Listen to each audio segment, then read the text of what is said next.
Good afternoon. My name is Richard Worsfold, and I'm a Director of Business Development at OCE. And I thank you all for coming this afternoon for this session we have on cross-sector innovation and the convergence of disruptive technology, or as I say, disruptive convergence. I don't want to take up the stage, so I would like to introduce to you a very old friend of mine. We both had great dark brown hair when we first met. His name is Fred Christie, and he's an aerospace consultant, and Fred's going to lead you through the session and through the people. Thank you. Thank you very much, Richard. Nice to be back working with you again. I'm going to try and arrange the time so that we have 20 minutes or a bit more at the end of it. So listen to these erudite guys and come up with a question that'll stump them. Be ready when I wave my finger to try and really stump them. Thank you, Fred. I got to have a personal little bit to introduce here. There's whole new things in disruptive technology and whole new ways of managing technology coming up. But back when I joined the space agency 25 years ago, the technology problem we started said technology has to A, improve the space station, but it also has to be a likely viable candidate for commercialization in a totally different area. I'd like to think that maybe that was a first footstep for all these gentlemen in today's disruptive innovation. Brad Jackson will be our first speaker. For those of you who've been reading Research Money, and I'm sure you've all gone out and done that, you find that the answer to all today's problems, according to them, is Brad. He's got the answer. Brad's Vice President, Strategic Business Development for Celestica. And he's trying to make sure that Celestica's business strategy is aligned to drive growth and accelerate customer success across the aerospace, defense, renewable energy, industrial, healthcare, and automated manufacturing services. And he's involved with every kind of organization in Canada that has got any interest in that. That's a quick summary. So Brad, would you like to lead off with your ideas on disruptive technology and how you manage to spread it across all of these various areas and make a pile of money for your shareholders? Great, thank you. Well, welcome this afternoon. And for those of you who may not know a lot about Celestica, Celestica is we're 20 years young, and we are an outcrop of IBM Canada. So today we're approximately a $6 billion end-to-end innovative supply chain services company. We grew up as essentially a contract manufacturer in electronics, and certainly built our business over the course of those last 20 years, really supporting our customers' innovations.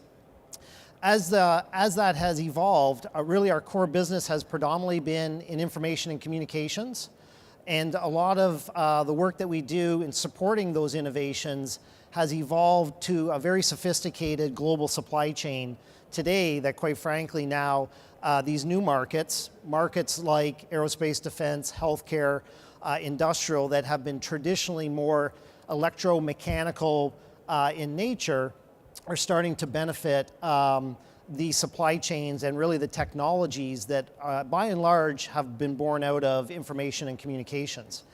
We're a full service company, so although our core business is in contract manufacturing, we certainly support the entire product life cycle. And our shift that we're seeing in the business is moving, from supporting customer innovation to becoming much more of a source of innovation, and in particular, how that helps enable the application of disruptive technologies into new real-world challenges. Just to give you an idea, within our entire network, on average, we'll introduce, primarily on behalf of our customers, over 150 new products a month. So we see day in and day out what it takes to successfully commercialize and launch products in terms of sourcing those products, getting global supply, but also then ultimately distributing those products into global market opportunities. We support over 100 customers across a wide range of markets. As I mentioned, our core markets have been predominantly information and communications technology, but most recently, over the last 5 to 10 years, we see a real growing emergence of electronics coming into these what we refer to as diversified markets: industrial, healthcare, renewable energy, aerospace, and defense. So Celestica has a very unique position by virtue of us being somewhat technology agnostic, looking across a very broad range of markets, technologies, and product and applications, and then with a depth of service that supports those product life cycles, literally cradle to grave. So I kind of like to promote ourselves as having a very unique window onto the world as we look at both the global source side of the equation and the ability to actually distribute and export product into global markets. So in the topic of the convergence of disruptive technology, this is how we kind of see it. And a lot of this, as I mentioned, is kind of grounded on what we see as electronics and what we call the electronification phenomena, which is really what is bringing technology into what would traditionally have been, I'd call, quote unquote, dumb products. That's moving to what's now called, we refer to as a smart device or smart product. So how is electronics starting to enable this idea of smarter products and devices? And so whether that's an unmanned drone, whether that's a connected car, whether that's a smart utility, aspects of smarter electronics is now allowing these products to become smarter as it's able to sense, process, and actuate, so actually respond to the sensing stimuli in a real world application. So smart devices can stand on their own as an autonomous product, but what's happening further is the connectivity of these smart devices that's really starting to shift and have an implication on ultimately how companies are built, how those companies take advantage of technology, how they ultimately innovate. And that ultimately lends itself to the ability to plug into a cloud. The cloud that has predominantly been built, the infrastructure has been built out on the premise of information and communications and serving the needs of people, but will soon quickly become and is already becoming the platform to serve the needs of what's now being touted as the Internet of Things. So obviously the implications of all of this on traditional companies and what that means to their supply chain and what they need to do to transform, how they ultimately go to market and commercialize, how they ultimately innovate, and ultimately the insights that they can bring to their clients and their marketplaces by virtue of having now a completely end-to-end opportunity, and the implications of what that looks like in terms of truly embracing the disruptive technologies that literally span from one market to the next. So I wanted to kind of position that as these next gentlemen talk more specifically about some of the specific technologies that are in fact being leveraged, and we'll come back around to some of the implications. So on that, back to you. Thank you very much, Brad. Gary is a senior staff researcher of technology transition for corporate engineering and technology at Lockheed Martin. So now we have the aero side, or it would seem, but his focus on technology transition to new markets and developing products, research agreements serving both the core markets and things that are close to it. His areas of specific technology focus include advanced materials, nanostructures, advanced sensing, signature technology, and advanced computing platforms.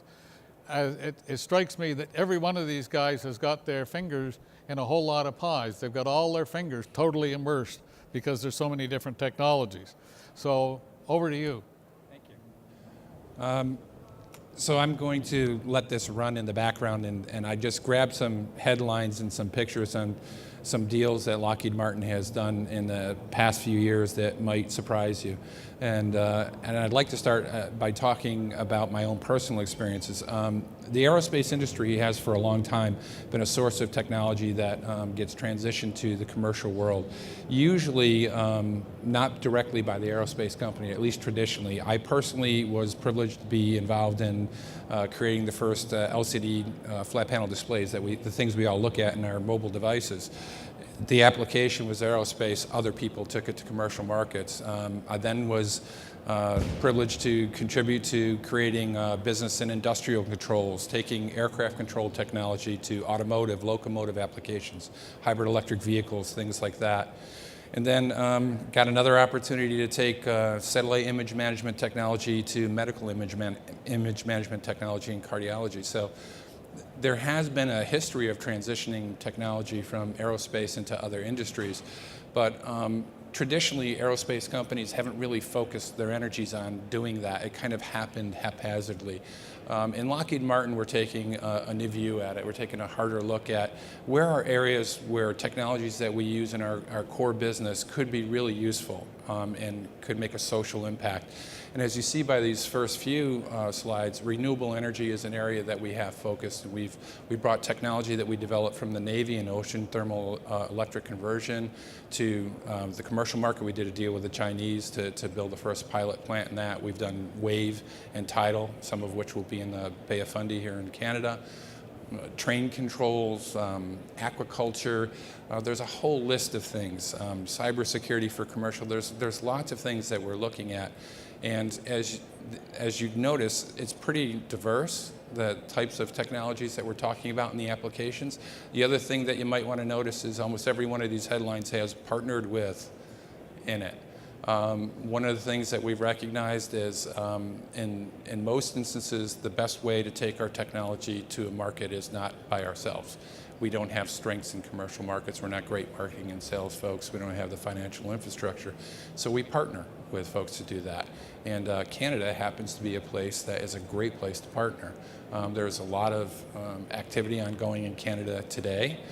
We've invested some $38 million over the last 5 years in technology here in Canada.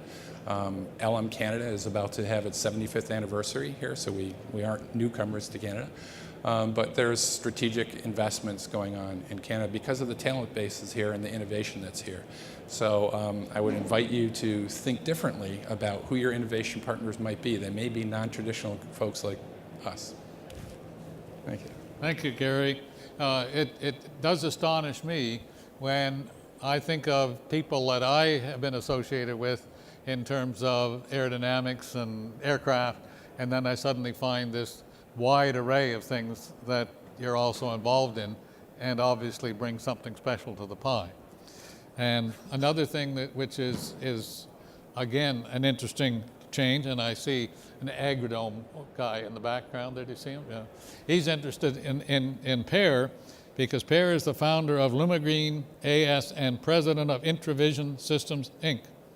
He started working with colored lights and has evolved into using those lights in biological things, so that, for example, in 2004, Per established Eureka R&D in cooperation with the LED developer Lumileds Lighting, Philips, on development of an LED integrated tarp, growing natural turf for applications within sport.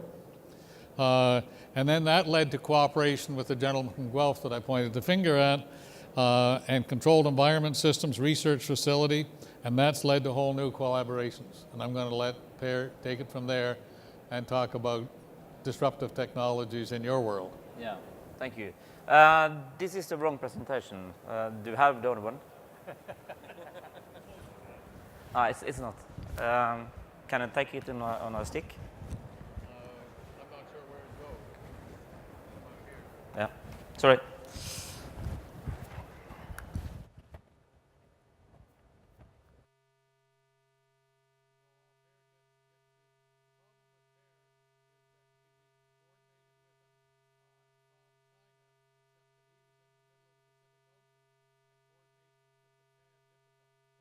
And so he's sort of making up for that time gap and getting coordinated with the right presentation.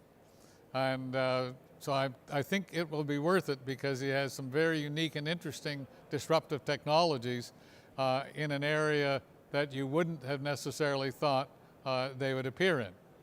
So he's about to be plugged in, and he's going to be plugged in with you guys in about 30 seconds as he gets up front here.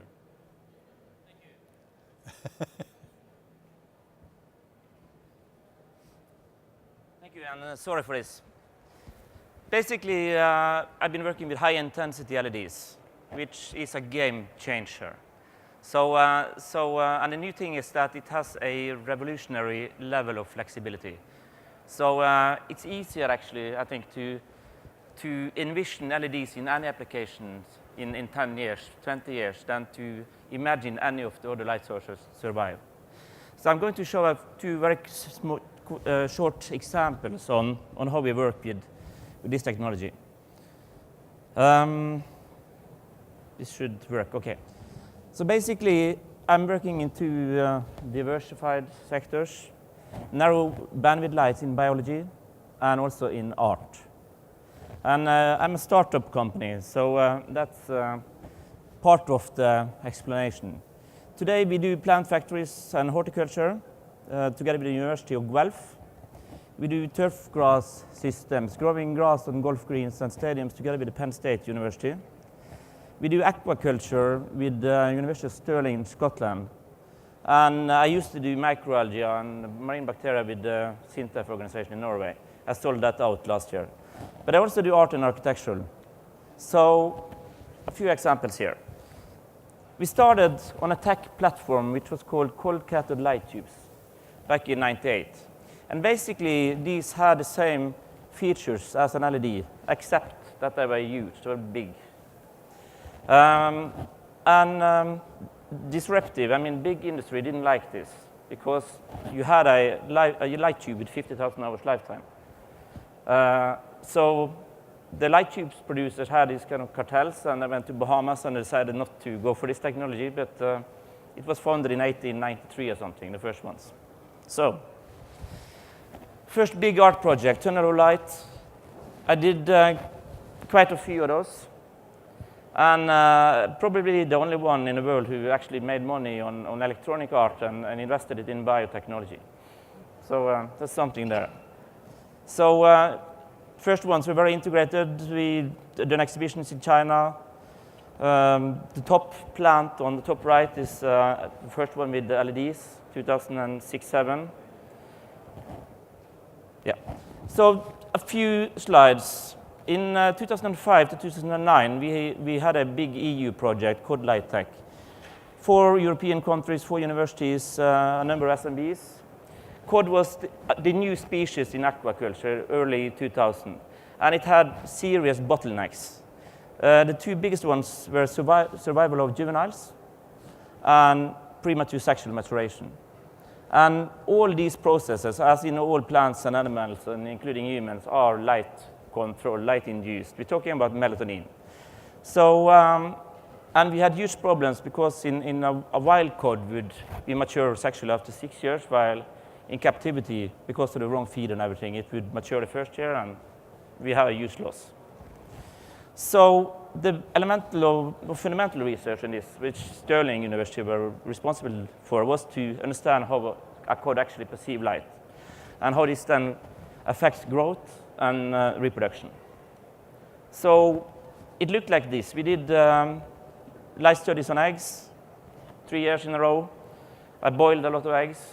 Temperature is enormously important. We did juvenile phase and had huge impact, like 10 times the weight and double length.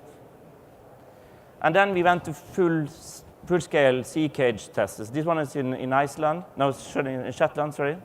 And we did manage it. So by the end, we could actually control the whole life cycle of this species. The question we were always fighting was, do we deliver enough light for the money? And looking back 10 years now, I have to say, we've been working in front and a bit in front of the front. So the technology has not been mature. When we had the prototype lamp finished, and actually the first systems, the whole cod industry went bankrupt. Probably $1 billion more invested in UK, Norway, Shetland, Iceland. Suddenly the cod came back wild due to global warming, I think, and prices dropped to a third. Potentially redefining plant production. Started in 2004 with Philips. Interesting, a blue LED in 2004 was 4 lumen per watt, the type I'm using. And we could only use it on 1 watt. We paid like $8 Canadian for it. Today the cost is 1 or less than 1 Canadian dollar, and we can have 110 lumen in the same. So prices coming down, performance sky diving. So this is actually going the right way. The frontier of plant growth. We started to work with what is kind of the high end, the more costly plants where you can actually spend money. And these areas are molecular farming, so plant-made pharmaceuticals. Basically, GMO of a plant to produce a human protein or something with a high value. We started working with an Icelandic GMO company in 2010. This brought me over to Canada, to the University of Guelph, and a group there doing space research on plants. I think my mic is there. And then we started working with both with space applications, manned missions for space. I will do the LED systems, and the researchers at Guelph do the research. We're working with food security for extreme environments. We're doing a system which is going to Kuwait. And we're also looking into ornamental plants, outdoor and indoor. And basically, what we can do, you can design your plant. By playing with the light spectrum from UV, the whole visual spectrum, and into the infrared, you can pretty much control how the plant evolves. And of course, then the target here is that we want to increase yield. We want to reduce production time, energy, of course, but most importantly, increase yield. So, and the potential is big. Very quickly, this is an R&D tool which we made for the INTICE project, University of Guelph. So we have UVA, we have 7 visual colors, and infrared. The lamp itself has the intensity 5 times the sunlight at half a meter. So, and you need that because we want to work high intensity with each wavelength. And of course, computer controllable. I started going to China in 2004. So I just told my wife, I'm kind of stupid, I told her I spent a year in China now. So she didn't like that. And then back to art. So I was asked to do, I was commissioned to do a sculpture for a very rainy but beautiful city in Norway called Bergen. And so we did this kind of star lamp for the NASA project, and I thought it could be poetic to bring the sun to the city. So this is the carbon sun sculpture. Same shape, same colors, but then made it into a 2-meter globe sun thing. We finished in August. That's the plan, at least. Thank you. Thank you, Per. Now, the final panelist is Doug Morrison, and we're going to go from plants and art and fishing to 2.5 miles under the earth, because Doug Morrison is president and CEO of the Center for Excellence in Mining Innovation, and he's focused on innovation in mining to improve the productivity, reduce the cost, minimize the impact on the environment, and do it in a globally sustainable way. I think that's your mission? That's the mission, yes. In actual fact, the other crossover here is I'm actually from Stirling in Scotland. So. Okay. Here we go. So that's my accent. It's a Scottish accent. What we're trying to do, in fact, is to bring in technologies to disrupt our own industry. Our industry is facing major challenges. All of the life that you have at the present time is based on metals that are produced in these deep underground base metal mines. So that's what we're trying to do. We need to find more ore, mine it more effectively and safely, and then we need to dispose of the waste products in a more benign fashion. All metal mines produce less than 5% product, which means that 95% of the material we produce is waste and wastewater, and that has to be managed responsibly. So what we're trying to do is, I'll just move through this, just to give you a sense of the scale of the excavations that we knock out. The deep mines in Northern Ontario and Canada are 2.5 kilometers below surface. We're not down to 2.5 miles. That's the equivalent of a high-rise building, 700 stories high. The mines are 1 to 2 city blocks wide and 6 to 10 city blocks long at that depth. The temperature is 40 degrees centigrade. The conditions that we have underground for these big blocks That is almost 100% humidity. We also generate our own earthquakes, which destabilize our tunnels. So we have all these problems to work with. And there is nowhere else to get the metals that you need. So we need to go deeper and deeper from here on in. That's the scale of the excavations. One of those excavations that you see on the right-hand side, we will remove one of those every 2 to 3 days, 365 days a year in some of the mines in Sudbury. So that's what we do. That's the equipment we use. You see in the very top right-hand corner, you see the water. There is no water in these mines. We bring all that water down to run the machines. They're completely dry. Our biggest problem is actually dust. And then the other two pictures you see on the left are the geotechnical problems, stability problems we have with the rock. The one in the middle shows you that that rock was ejected sideways, didn't just fall off the wall. It was ejected sideways at 3 meters per second. So that's not a good place to be if you happen to be in the wrong place at the wrong time. So those are the things we do. For many, many years, we've worked with our own industry and with the universities to try and make projects happen.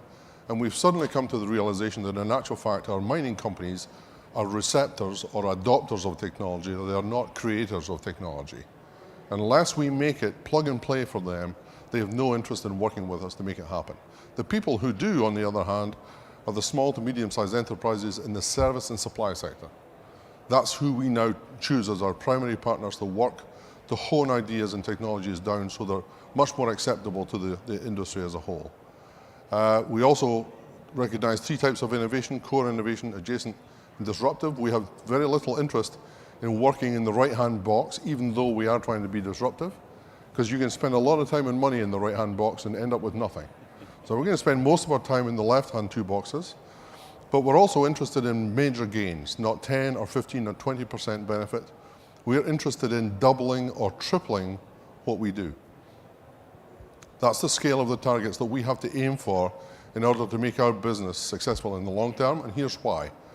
For the last 60 or 70 years, the global mining industry has been producing the kind of material we need to supply the needs of 1 billion middle-class lifestyles in Western Europe and North America. And now we have another 2 billion people on the right-hand side who want the same lifestyle with the same resource burden, and that means 3 times more stuff of everything. Metals, copper, iron, steel, coal, electricity, oil, everything. That's the demand in the long term. And our industry across the globe has a population of Caucasian males of roughly 50 and up. So that has to change too. It means within 10 years, we need a whole new generation of people to operate these mines. So in terms of accessing the ore, this is what's happened to us over the last few years. I need to go back. Just shows the performance. On that dropping arrow is how our performance has declined over the last 30 years instead of going upward to the right. You can see 1% per annum compounded is not a giant leap for mankind. It would have taken us to any of those numbers on the right-hand side at 30, 25, 20, or even 10 meters per day. We're now doing barely 3 meters per day. And we've got this technology here to try and make those changes. What we've done for the small drifts is the 4.5 meter face tunnels. We can now go at 8.6 meters per day rather than 5, and that's 172%. Okay, it's not double, but it's not bad. And for the bigger tunnels, if we do exactly the same thing with the 5.5 meter tunnels, we can go 6.7 meters a day rather than 3, which is more than double. The big thing we want to do, however, is we want to convert the guys in the bottom big tunnels to use the smaller tunnels. That means going from 3.15 meters a day to 8.6, which is nearly triple the performance. That's the speed at which we get to the ore body, which determines what the net present value of the deposit is. First time to production means you have a certain length of time for the investment, then you get into production to make money. That's what we're trying to do. Production effectiveness, we've gone back 100 years to 1910 to an application that was done in Cobalt, Ontario. And this produces compressed air. And it produces compressed air at roughly 10% of the current cost of compressed air. That will be disruptive for us. It changes the equipment we use. But compressed air has applications in lots of other places. And that will be a disruptive industry that we've developed for ourselves, or rather redeveloped for ourselves 100 years later, and now can apply to everybody else. And the last one is just the way we look underground. That picture represents exactly how we looked when I started mining 30 years ago. and even 20 years before that. Within the next 5 to 10 years, we all have to look like this. Because we're actually working in a very, very alien environment. It's much more alien, in fact, than space is. This is one of the old Gemini suits. But it's exactly the kind of equipment that we need to be wearing, so we're completely protected from the gases that surround us, the particulates that surround us, and we have an integrated helmet with all the communication devices that we want to have. And this is the kind of thing. The first one is just underwear that actually keeps us cool, so that when we're working in a 50-degree centigrade environment, we're actually quite cool ourselves. Helmets like these, where we can project data onto our visual screens. We also have LED lamps, and we have cameras, devices built into our helmets, even noise-cancelling earphones, none of which is used underground at the present time. Health monitoring, as I said, not every 50-year-old guy who's working in a mine is healthy. It's a shock, I know, but it's a fact. And some of them are overweight, and some of them have diabetes. And working in those arduous conditions means eventually we will have people with health conditions, in addition to the safety concerns that we've always had. So it's a question of adding health to the picture of safety, not just safety. And we're not doing this to be nice. We're doing all these things because it's essential. We're not being altruistic. We want to change the work practices underground to make it smoother, more proactive. And one of the major reasons we want to do this is just to change the demarcations between the different tasks, which we can do with technology. And one of the most important things we want to do is to attract more women to come and work in our industry. Because women think more proactively than men do. That's why most women in the room will have a handbag filled with contingencies against every possibility. And my colleagues on the panel here have a wallet and a handkerchief at the most. And we're not ready for anything, except we're ready to react when things go wrong. We don't think proactively, and when we're 8,000 feet or 2.5 kilometers below surface, we have to be thinking more proactively. Our choice is to retrain men to think proactively, or to hire more women. Women have been trying that. But that's not going to work. We know what's not going to work, and that means we need to change the kind of behavior that we have underground and change the way we use technology to equilibrate between the genders so that we have a much better mix of people working underground to make all these things happen. So we want, first of all, yes, we're going to use automation. We have been trying to use automation, but we want, first of all, to optimize the processes that we have so that we use the right equipment and then automate that. We don't want to automate trucks because the truck is the wrong vehicle in the first place for us. Trucks are short and fat, and our tunnels are long and thin, and we have to make them bigger and bigger just to fit the tunnels, just to fit the trucks in the tunnel. That's the wrong way around. We need to make the vehicles fit the tunnel the way it is and make it work that way for us. The last thing is very remote locations. That's the other place you can go to find resources, and this is the Ring of Fire. And these are all the reasons why we want to be in the very far north. The solid arrow is the connection to the railhead in Sudbury, where the smelter will be. The other dashed arrow is 350 kilometers of muskeg. Very, very difficult, no roads, no power lines, nothing else, no other way to get there. And we think these kinds of vehicles, like the hover barge, which is on our stand, is a way to use a transport truck type of hover vehicle to move heavy material, and then to move people, we'll likely be using lots of airships. Those are the things we want to do. That's the pipeline system that we will develop for underground and also apply to the far north. So we do need lots of different types of technologies, and we're bringing in technologies to disrupt our own industry, which is perhaps slightly different from everybody else, but happy to answer any questions from here on in. So that's where we are. Thank you. So thank you, Doug. Do I have anybody who has a question that they want to ask? If not, I will ask them one. And the question I'll ask is, as usual, something I've copied out of Research Money, who about 2 days ago had a debate on whether Canada has a coherent R&D policy. And they were split. When they took the vote at the end of the day, half said yes, half said no. So we still don't get an answer even from the gurus of Research Money. But we got 4 gurus here. So who'd like to tackle the idea of whether we have a coherent R&D policy in Canada?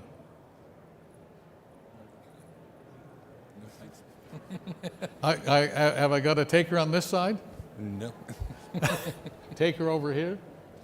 Sure, I'll Doug? go for that. Yeah. I think we need multiple different policies for different industries. They're not the same. It's not one size fits all. The thing that we've recognized, however, is that the big change in the economy will be driven by small and medium-sized enterprises, not by the large corporations anymore. Business has to be too fast, too nimble for large organizations to make the kind of changes that they need to make fast enough. What that means is, it means actually less focus on academics, on universities in many ways, because small to medium-sized enterprises have a very hard time dealing with the constraints imposed by universities on IP and publications, etc. So small companies are less able to tolerate those constraints than large corporations are. Then who will they get their support from? Are you saying that the government labs should come back in? No, absolutely not. Where you'll get that from are polytechnics and colleges. Much more innovative, much more rapid response, no constraints on IP, very little constraints on publishing information, etc. That's the sector of the economy that will actually begin to drive change for us in Canada. Pierre got excited when you started talking, so I'm going to let him speak. Okay. Is this working? Yeah, thanks. Basically, just from the European point of view, I've had quite a few R&D projects. The small ones with the Norwegian Innovation, the Norwegian Research Council, where we always had to take a PhD student, burn most of the money on that, and the EU project. The trend the last 4 or 5 years has been to have more kind of SME controlled projects. European research project is extremely bureaucratic. It involves 4 universities, a number of SMEs, and if the coordinator fucks it up, which actually happens more often than you would like to know, it's a waste of time and money. So, from what the little I've seen so far through Richard here, it seems that you have some programs which could work nicely. But yeah, the SMEs need to be in control of the project, for an SME point of view at least. Do we have any people in the audience? Oh, I see 2 hands going up who would like to contribute to this debate about where the emphasis for research and development should be. I don't want Richard, because I saw a hand up go behind you. I've actually got a different question, so I could ask that, or I could just sit back down. No, wherever you'd like to be. Sure. So thanks very much for coming today. My question is on Ontario and Canada as a whole. So it seems like a lot of our exports, a lot of our economy is based on natural resources. Okay, and that trend has been developing over the last few decades. What's the future of Canada, and what do you think? Is that bad? Is that good? How do we change that if it is bad? And my second question for Par, basically you mentioned LEDs and the rapid transformation in the costs of that particular technology. What's next, and what's the next technology to rapidly decrease in cost? Thanks. Okay, the LED question. I'll answer the second one first. Yeah, okay. Basically, the LED industry is being led by 5 really, really big companies: Philips, Osram, Nichia, Japan, Cree, USA, and it's a huge competition. They compete on all levels, and then you have this huge underwood of Taiwanese, Korean, and Chinese companies coming up from beneath. So I think this is the reason why it is a game changer, because of the competition. It used to, all the light tubes company, I mean, they had this cartel and they could just decide, and Osram could just stamp Philips on their tubes. So competition is vital. What we see is that the diversity and the selection of LEDs, it used to be only white light and a few colors. It's expanding. We're getting the UVs, we're getting the infrareds. So it's just evolving, competition drives, yeah. And price go down because they pour billions of dollars into research. Okay, the other question was natural resources. I guess I'll field that one. Basically, Canada has lots and lots of natural resources. Most of it will be in the very far north. For Torontonians, I know you think that Sudbury is the dark side of the moon. It's actually only a 3.5-hour drive. Most of our resources are much further north than this, and accessing those resources is really important. There's only 2 places to get them, more remote locations and deeper in the earth from where we already are. So the kind of technologies we need to develop will make that happen. What I do think, however, is we need not to export raw materials. As an economy, we need to focus more on upgrading the resources that we have, mining them in the first case, and upgrading all the way through the value chain.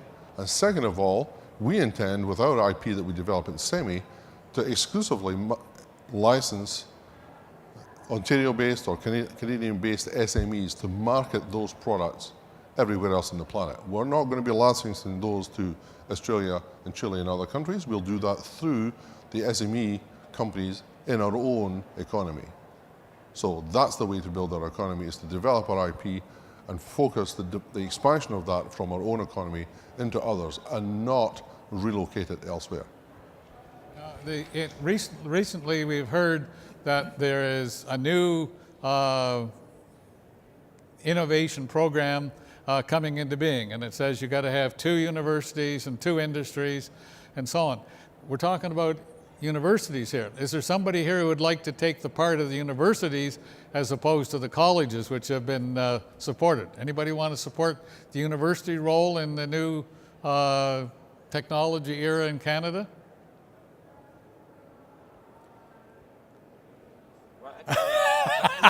I can't.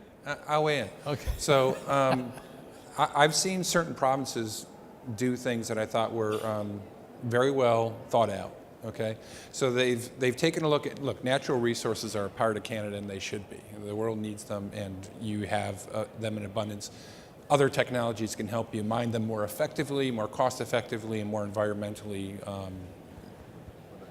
benignly. So, and we're working on some of that stuff. We got to talk later. But anyway,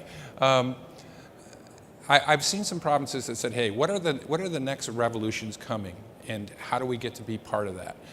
Places like Alberta, where they have oil sands, so they have rich abundance of oil, have thought about, well, what are the new revolutionary technologies that are coming, and how do we get to be part of that? So nanomaterials are areas that they're focused on. There's a whole list of them, but quantum computing and things like that. And they've decided that these are the technologies that are going to make a big impact in the world economy and manufacturing and just economy in general. So they're making investments in those. And they're also putting an infrastructure in place where universities and industry can work together with provincial support, and at the end of the day, create something that goes into a company. Lockheed Martin has done the whole research thing forever, and we've done it with national labs and universities and done it ourselves. What we're more interested in today is, if we're going to invest in research in something that's useful to our core customers and also has value outside of that, how do we transition it, and is there a path to do that, and is there an infrastructure in place to do that? And I think there's a place for governments to help enable that, and universities can be part of that. Basic R&D, look, some of the cool technologies that we're talking about that you see out on the floor would not have happened unless some big company invested $1 gazillion for a long period of time. The small companies will take that and make something really useful out of it. But the engine that makes those technologies happen takes more money than most small companies can ever conceive of putting in. More money than a private company can do. It takes governments to do it in many cases. So there's a whole ecosystem there. Understand what it is and take advantage of it. Try to see forward on what are the new groundbreaking technologies, and how do you make sure that there's a center going on here, not just of research, but at the end of the day, is it going to be manufactured here? Is something going to come out of it? What's the Celestica formula? You started, now we're going to let you, go across what all these guys have had to say. Well, there's no doubt that Canada's a natural resource economy, and there lies part of the challenge in terms of how our apparently more than 1 million SMEs with an average of 9 employees may struggle to ultimately become material exporters. But I think there's so many things happening. I mean, if I go back to building on some of the comments, I do think the new world is about the ecosystem and the clusters that are relevant to those domains involved. Clearly, universities have a role to play, have had a very significant role, will continue to have a role. Colleges, I do believe, and polytechniques are becoming more relevant. And I think the whole question of the research and R&D policy needs to be revisited on the basis of what appears from our perspective to still be a lack of infrastructure in what we refer to as kind of the technology readiness level 4 through 8. There's no shortage of programs and I think we're well funded, both privately and publicly, in basic and early stages of applied research. But you start to come up against some pretty significant barriers and lack of infrastructure when you start to get to those later stages of proof of technology, early stage seeding the market, and ultimately launching. And we think about it in terms of global launch. And so that's where we're back to seeing the importance of being able to leverage partnerships, leverage the supply base on a global basis.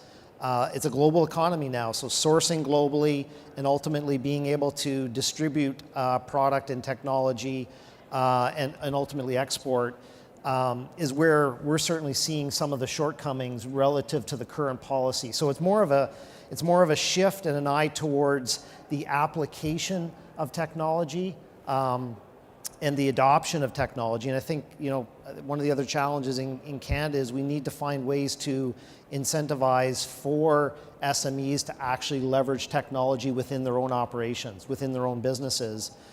We lag on a global stage with respect to even that perspective, let alone then what great ideas are we ultimately bringing to market. Is there a role in, I'm listening perhaps a little more to you two guys, but is there a role for exporting the services and the capabilities that we developed and how to make the production, make the process of business, make all that better? There's a service industry implied there, and should we as a country be trying to export those services as well as the grain, the wine, the mines, and all that? But there seems to be a service industry there where we have the capability to be good, but I'm not sure we know how to export it or indeed are exporting it. Yeah, I mean, I think there's certainly an element of that. I mean, it's easy to go back to looking for the opportunities to attach your exports to manufacturing, because we know that manufacturing jobs and the spillover effects are very significant. They're very sticky for an economy. But nonetheless, there's a whole service opportunity that I think is there for the taking and can go hand in hand with what I would think about as kind of the new world of advanced manufacturing. And so, especially in our, in the business, Celestica's business, where it's a lot of what we do is highly commoditized. It's already on a global stage. We don't have any illusion that we're necessarily going to be scale out manufacturers within Canada. But do we think that we play a leadership role relative to advanced manufacturing and enabling new technology and the adoption of technology and turning that into a go-to-market service? Yes, absolutely. There's an element to that. It would seem to me that we've done a lot of talking about natural resources in the last little while in the papers and here, but it seems to me that agriculture is also a major industry in Canada which is benefiting from advanced technology. Is there an area there where we can apply technologies to agriculture outside the country, make that an export? I saw a nod, so I got all the answer I need to that one. Is there any last comments that any of the members here would like to make? Is there any questions out front first? Oh, we have a question. Thanks for taking my question. In terms of innovation, you said that small companies do have an advantage over large companies because large companies take a lot longer to make big changes. Are there any other advantages to small businesses in terms of advantages over large companies in a new and emerging markets? I wonder if you could elaborate on that. So speed, speed? Yeah, I'd say openness also. I mean, what I'm seeing is in the small, the smaller companies can't do it all themselves. Given the complexities of the real world and the systems today, and so there's already by necessity an openness to tap open source ecosystem partnership, and so I think there's not that same not invented here syndrome that still exists in potentially large entrenched companies. We got any comments, last comments on the left here? Sure. I mean, if you look up the biotech industry, for example, big medicine has completely stopped doing new projects. That they monitor the small SMEs and they acquire them when they see something. It's too costly and it's too risky for the big medicine to do it. So that has completely changed the last 10, 15 years. And of course, if you are a one guy, three guy company, you can nurture your ID, right? You can believe in yourself. You don't have to convince some VP or something that this is a good idea. So I think that is the fundamental thing. You love what you do and you try to make it happen. You can't do that in a big company in the same way.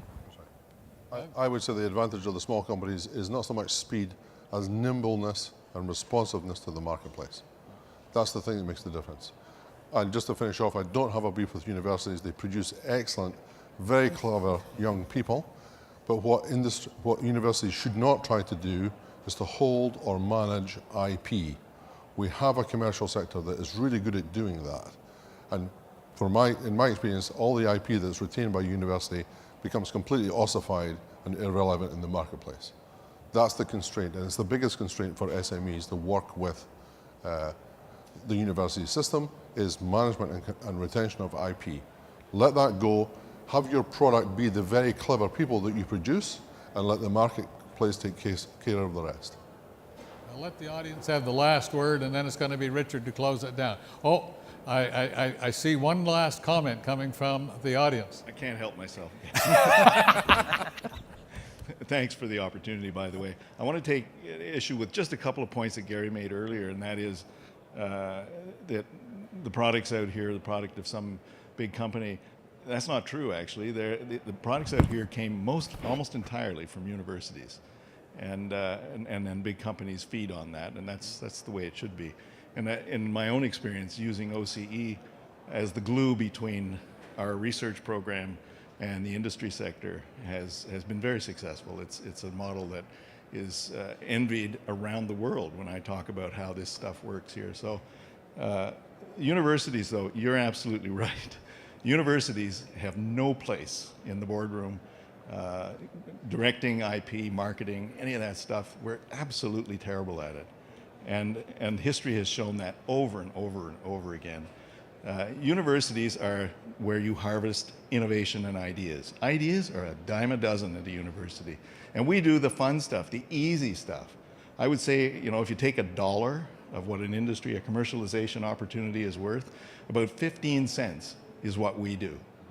We dream up great ideas, and they literally walk down the hall on a daily basis. So we harvest those, train them, and our product is that expertise. Fully 50 cents of that dollar is marketing that idea, because the best things in sliced bread, I've got tons of great stuff sitting on the back shelf in our facility that could transform the world tomorrow for the lack of that 50 cents of marketing. And then production and distribution is the rest of it, and we don't do that either. So somebody has to take what we do at universities and stick it to the market. I think this very nicely brings us around to all that we heard at lunch hour about how the various pieces come together in innovation, and the business part has to put it all together. And Richard represents OCE, who tries to put it all together, so I'm going to give him the final word. Actually, I had a question, but we'd be here for another hour for the answer. Well, first off, I'd like to thank the panel. This is great. Very diversified. It showed what we wanted to achieve. We wanted to show that actually these guys can all work together if we find the right project. I mean, all these diverse fields, we can actually do things. Secondly, I would thank you for coming, because 4 o'clock to 5 o'clock at the end of a innovation event is, you're tired. I don't know if you came here to rest your feet or actually to listen, but we will thank you. And would you please give a hand to the panel?